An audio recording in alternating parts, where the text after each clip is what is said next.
You won't see these at your local dealer. You won't find them in your neighbor's shed. But back in the day, these Agri machines did the hard work, forgotten by most, remembered by few, and legendary if you know where to look. Here are the 15 legendary vintage Agri machines you had no idea ever existed. Number 15. Allen Motor Scythe. There was a time when farming didn't stretch across thousands of acres, and machines didn't need to roar to be respected. In that world, the Allen Motor Scythe found its place, not as a brute force tool, but as a steady hand in a job that demanded finesse. It came along in the early 1950s, when small holdings, orchards, and estates still relied on men with scythes to keep the grass down and the undergrowth tamed. That work was slow, tough, and unrelenting. The Allen offered something better. It gave those same workers a machine that didn't overpower the land. It worked with it. It slipped through narrow gates, glided along fences, and cleaned up around trees and troughs, where bigger equipment simply didn't fit. Its genius was in the way it balanced power and control. You didn't fight it. You walked behind it, hands steady on the grips, engine humming at just the right pace. It didn't tear the field apart, it trimmed it with care. That quiet precision earned it a reputation beyond Britain, spreading to estates and farms around the world where control mattered more than coverage, and it wasn't fragile. The Allen kept going. The engine, a Villiers single-cylinder unit, offered a modest displacement of 1,150 cubic centimeters, or 70.2 cubic inches, but it had heart. With careful gearing and just enough torque, somewhere near 12 pound-feet, it cut through tangled grass and stubborn roots like it was clearing a path through time itself. It didn't need special treatment either. It drank fuel slowly, held up under pressure, and handled rough ground like it had done it all before. For decades, it became the tool of choice for those who didn't have time to waste on breakdowns or excuses. That's why even today, you'll still find Allen motor scythes stashed in barns, dusted off each spring, and fired up like old friends. Because when a machine works that well, for that long, people don't forget. They pass it on. Number 14, Birdsell Clover Huller. In the mid-19th century, clover was one of the most valuable crops on American farms. It wasn't just used for hay or pasture, it was harvested for seed, and those seeds brought real money. But collecting them was slow, inefficient, and physically demanding. Farmers had to cut and dry the clover, then beat it by hand to release the seeds, sift through straw and chaff, and finally separate out the usable product. It took time, labor, and patience. That was the standard, until Hiram Birdsell stepped in. Birdsell was a mechanic from New York, with experience working in machine shops. He moved west to Ohio in the early 1840s, where he came face-to-face with the clover seed bottleneck. Instead of accepting the process, he designed a solution. His machine, first tested around 1843, was called the Clover Huller. It combined the steps of threshing, separating, and cleaning into one continuous process. The result wasn't just better, it was faster and more efficient. After proving the design worked, Birdsell moved to South Bend, Indiana, and set up manufacturing. By 1855, his machines were in steady production. Each unit used a revolving cylinder to knock the seeds loose, along with a cleaning mechanism to sort and separate the debris. Farmers who had previously spent days processing clover seed could now do the same job in hours. It didn't take long for word to spread. Birdsell's factory grew, and his machine became standard equipment on Midwestern farms. Unlike many early agricultural inventions, the Clover Huller was not a dead-end concept or short-term experiment. It stayed in production for decades with only minor adjustments. The original models were horse-powered, later adapted to steam, and eventually used with early internal combustion engines. But the core idea never changed. By the end of the 19th century, Birdsell's name was known well beyond Indiana. His Clover Huller was not only a commercial success, it was a key part of why clover seed production scaled up across the Midwest. It gave small farmers access to a crop that previously demanded too much time and effort. The Birdsell Clover Huller didn't reshape farming through size or complexity.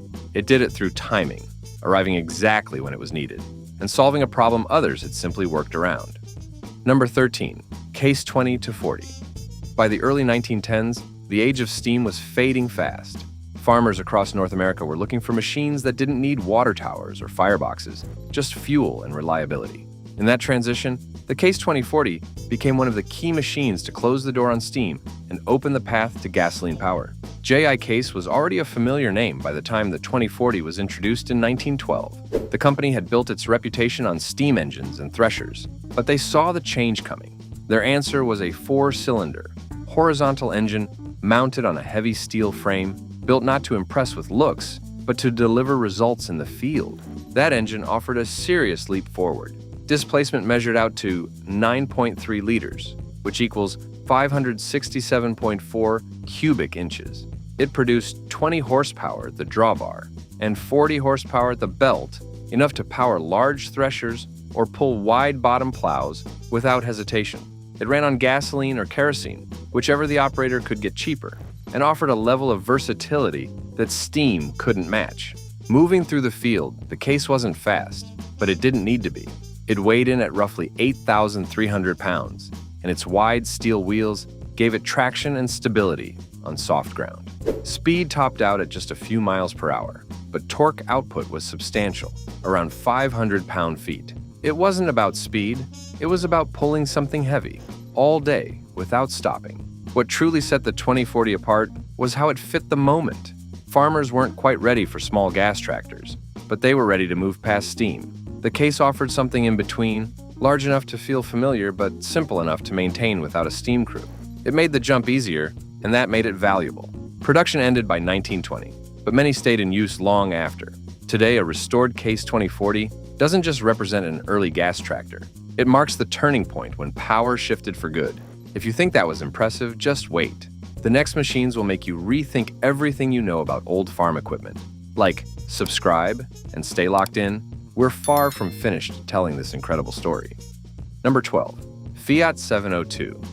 Most people associate Fiat with compact cars and city roads, but long before that, it was a name stamped into the soil of European fields.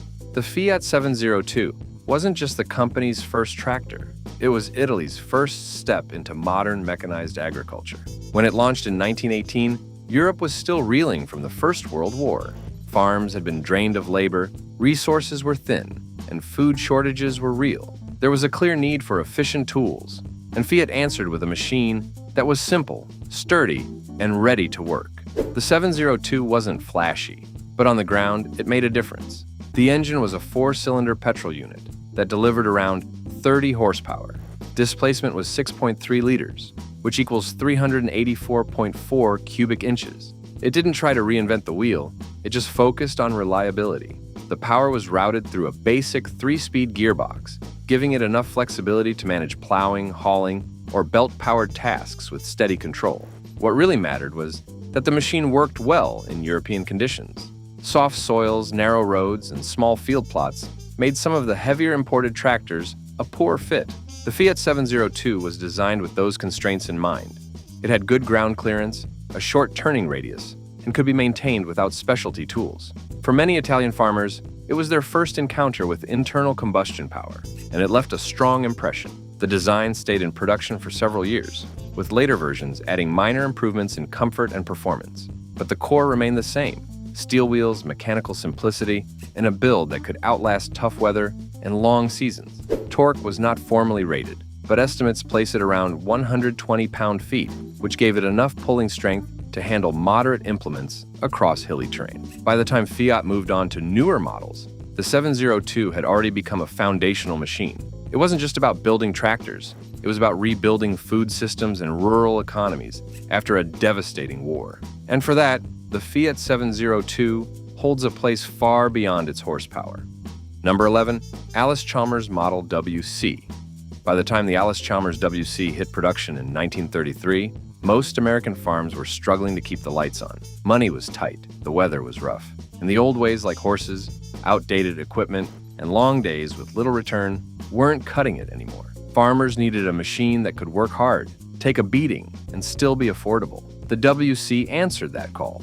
Allis-Chalmers didn't stumble onto a hit. They built it deliberately, based on what farmers were actually doing with their machines. Before the WC, most row crop tractors were standard chassis with bolt-on adaptations. That meant extra weight, higher costs, and design compromises that didn't always make sense in the field. The WC broke from that model. It was one of the first tractors in its class, designed from the ground up for row crop work. The company made some bold design calls. Instead of traditional cast parts, they used pressed steel to lower manufacturing costs without giving up strength. That made the WC lighter and easier to ship. It also made it easier for farmers to maintain. No need for special tools or costly repairs. It was also the first tractor sold with rubber tires as standard equipment. That one change made field work faster, transport smoother, and operator fatigue a little more manageable. At the time, that kind of innovation wasn't common, especially not in machines priced for the average farm.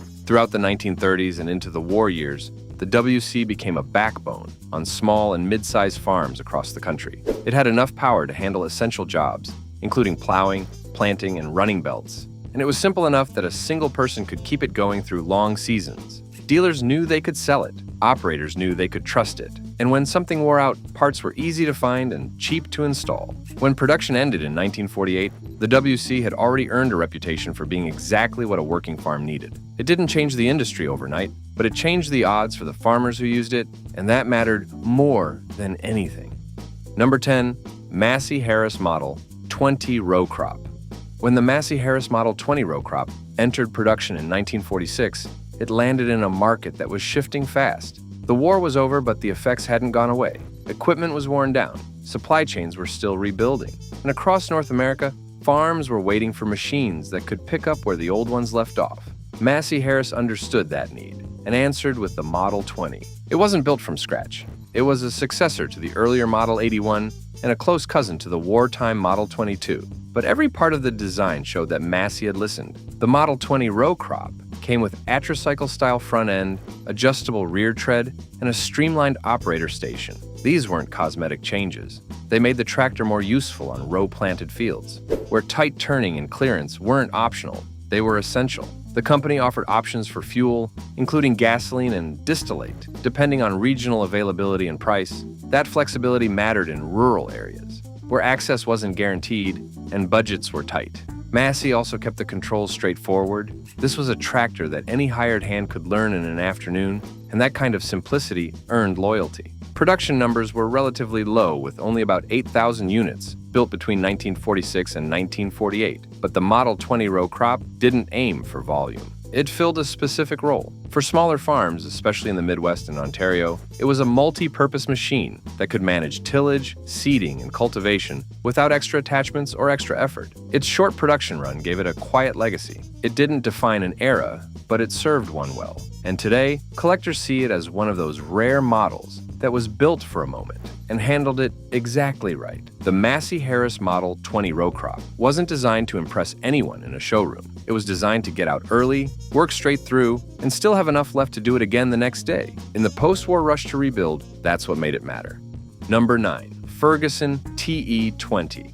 It wasn't the biggest tractor or the most powerful or even the most expensive, but it may have been the most important. Known affectionately as the Little Gray Fergie, the Ferguson TE20 helped change farming forever, not through brute strength, but by making smart engineering available to everyday farmers. In a time when post-war agriculture was crying out for practical tools, the Little Gray Fergie answered with quiet determination. Launched in the United Kingdom in 1946 and introduced to North America shortly after, the TE20 was Harry Ferguson's vision brought to life. A compact, affordable tractor that could do the work of a team of horses and still be easy enough for anyone to operate. Its impact was immediate. Suddenly, smaller farms could mechanize, rural families could increase productivity, and modern agriculture could reach the fields that larger machines had always overlooked. At its heart, the early petrol version of the Fergie carried a 4-cylinder engine with a displacement of 1,958 cubic centimeters, or 119.5 cubic inches. It produced about 20 horsepower at the drawbar and around 28 horsepower at the belt. Torque was modest by modern standards, averaging just over 90 pound-feet, but the secret wasn't in raw power. It was in control. The Little Gray Fergie featured Ferguson's revolutionary 3-point linkage system, which allowed implements to raise and lower with ease while maintaining traction and balance. That meant smoother plowing, more efficient planting, and less strain on both the machine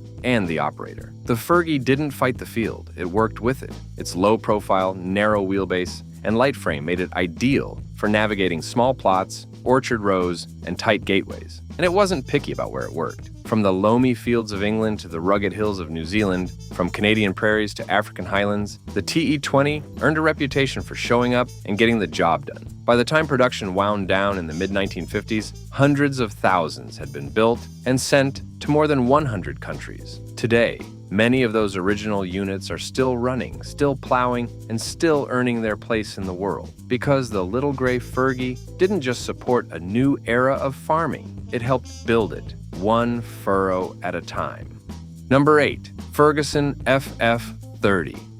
In the years following the Second World War, agriculture across Europe was in desperate need of rebuilding. Fields had been neglected, machinery was scarce, and farmers were working with whatever they could salvage. Into that landscape came the Ferguson FF30, a tractor that didn't just offer horsepower, it offered hope. Developed in France and based on the proven TE20 design from England, the FF30 took the core ideas that made Ferguson tractors reliable and adaptable and reshaped them to meet the specific demands of European farmers. Its nickname, Ventre Rouge, French for red belly, came from the bold red engine block that contrasted with its otherwise gray bodywork. But it wasn't just the paint that made it stand out. It was what the tractor represented: locally built, affordable, and ready to work. At its heart was a 4-cylinder petrol engine with a displacement of 2,087 cubic centimeters, or 127.4 cubic inches. That engine produced roughly 30 horsepower, with torque output near 116 pound-feet. But the numbers tell only part of the story. The F30 wasn't about raw strength. It was about matching power to practicality. It could handle tight vineyard rows, uneven terrain, and mixed fieldwork with equal ease, making it invaluable to smaller farms that couldn't afford to invest in multiple machines. What truly set the FF30 apart was its use of the Ferguson system, the now famous 3-point linkage that allowed implements to move as one with the tractor. This transformed the way farmers plowed, cultivated, and harvested, increasing efficiency while reducing operator fatigue. For many, it was the first time modern technology had truly reached their fields. Produced primarily at the Massey Ferguson factory in Saint-Dizier, France, the FF30 was a symbol of post-war recovery. It wasn't flashy and it wasn't loud, but it got the job done day after day, season after season. And for thousands of farmers who were trying to rebuild their livelihoods, that quiet reliability was nothing short of legendary. Number 7. Cockshut 30. In the world of mid-century farm machinery, few tractors captured the spirit of innovation quite like the Cockshut 30. Built in Canada and introduced in the mid-1940s, it wasn't just another workhorse. It was a bold step forward in how tractors were expected to operate. At a time when most manufacturers focused on raw pulling power, Cockshut did something different. They put their energy into making the machine smarter, more adaptable, and more efficient, right from the factory floor. Launched in 1946, the Cockshut 30 earned its reputation by being the first production tractor in North America to feature a live power takeoff as standard equipment. This was a game changer. While other tractors required the operator to stop forward motion in order to use belt-driven or PTO-powered implements, the Cockshut allowed you to keep both systems running independently. That meant smoother work, less downtime, and a dramatic increase in what a single operator could accomplish in a day. The engine at its core was a 4-cylinder gasoline unit built by Buda with a displacement of 4,588 cubic centimeters, or 280 cubic inches. It wasn't oversized or overbuilt, it was balanced. With around 31 horsepower at the drawbar and torque figures landing near 195 pound-feet, the Cockshut 30 wasn't designed to dominate every acre. It was built to make each acre count. Beyond the numbers, the design reflected the practical realities of North American farming in the post-war years. Tractors needed to be durable, yes, but they also had to be versatile. Farmers were expanding operations, trying new crops, and managing tighter margins. A tractor that could switch seamlessly between jobs, from plowing to powering a baler to running a grain auger, was worth more than just its weight in steel. The styling, too, set it apart. Sleek lines, a bold color scheme, and a comfortable operator platform made it stand out in a market still populated by boxy, utilitarian machines. The Cockshut 30 looked like the future, and in many ways, it was. For farmers across Canada and parts of the United States, it quickly became a trusted partner, in a rapidly changing agricultural landscape. Today, the Cockshut 30 holds its place not just as a reliable machine, but as a tractor that dared to be different and succeeded. Number 6. Roomley Oil Pull Model E 3060. Before diesel, before gasoline engines took over the countryside, there was the deep, unmistakable thump of an oil-cooled tractor pulling steel through virgin ground. And at the heart of that sound was the Roomley Oil Pull Model E 3060, a machine that didn't just farm the land, it carved its place into history. Introduced in 1912, the Roomley 3060 came from the Advanced Roomley Company of La Porte, Indiana, a firm already known for pushing engineering boundaries. This model was part of a new era, tractors that ran on kerosene and oil, not steam. It was designed to deliver steady power to the biggest implements of the day, without the water tanks, boilers, or fireboxes that steam engines demanded. In short, it was built for farmers who needed real results and fewer headaches. At its core was a massive two-cylinder engine, horizontally opposed, with a displacement of 16.5 liters, which equals 1,005.4 cubic inches. This was not an engine that screamed, it rumbled, moved with authority, and developed around 60 horsepower at the belt and 30 horsepower at the drawbar. The torque figures were enormous for the time, pushing past 800 pound-feet, enough to haul multi-bottom plows through thick prairie sod without slowing down. The oil pull earned its name from the way it cooled itself, not with water, but by using oil circulated through the engine and radiator. This design reduced scale buildup, simplified operation, and made the machine more reliable in areas where water was scarce or poor in quality. For large-scale grain farms across the American Midwest and Canadian prairies, that mattered. You could run longer, work harder, and rely on the machine to do its part. Weighing in at over 20,000 pounds, the Model E was never meant for small jobs. It was a purpose-built powerhouse, designed for the wide-open spaces of early mechanized agriculture. Today, restored units are rare and revered, not just because of their size, but because they remind us of a turning point when American farming finally moved beyond steam and into a world of oil, gears, and raw torque. Number 5. Oliver Hart, Par 70. When farmers first laid eyes on the Oliver Hart Par 70 in the mid-1930s, they weren't just seeing another row crop tractor. They were seeing a bold new look for American agriculture. With its streamlined body, painted grills, and automobile-inspired styling, the 70 didn't just work the land, it turned heads while doing it. Introduced in 1935, the Oliver Hart Par 70 arrived during a critical time. The Dust Bowl was in full swing. The Great Depression was testing every farm's resilience, and tractors were beginning to evolve from basic workhorses into refined tools of precision. Oliver saw the need for something more than raw power, and they delivered a machine that was not only capable, but forward-thinking in both design and function. At its heart was a 6-cylinder gasoline engine with a displacement of 4,653 cubic centimeters, which equals 283.9 cubic inches. It produced about 29 horsepower at the drawbar and 35 horsepower at the belt. Torque peaked at roughly 120 pound-feet, enough to give the 70 strong pulling performance for its size. But more than the numbers, it was the smoothness and responsiveness of the 6-cylinder layout that set it apart from many of its 4-cylinder competitors. What really made the 70 stand out was its attention to operator comfort and styling. It was one of the first tractors to borrow design language from the automobile industry, featuring full fenders, enclosed sheet metal, and a curved grille that gave it a sleek, modern look. But it wasn't just about appearances. The streamlined hood helped keep dust away from the engine, and the layout made service easier and safer. Operators could sit comfortably and see the rows clearly, a small change with a big impact on long working days. Later versions of the 70 offered optional electric starting, lights, and adjustable tread width, making it one of the most adaptable tractors in its class. The Oliver Hart Par 70 bridged the gap between early mechanical simplicity and modern functionality. It wasn't the most powerful tractor in the field, but the Oliver Hart Par 70 proved that design, versatility, and operator experience could matter just as much as muscle. And in doing so, it set a new standard for what a tractor could be. Number 4. Ival Agricultural Tractor. Long before tractors became common fixtures on farms, before steel wheels carved paths through soil, there was one machine that quietly laid the groundwork for everything that came after. The Ival Agricultural Tractor, built in the late 19th century, wasn't just an experiment in early mechanization.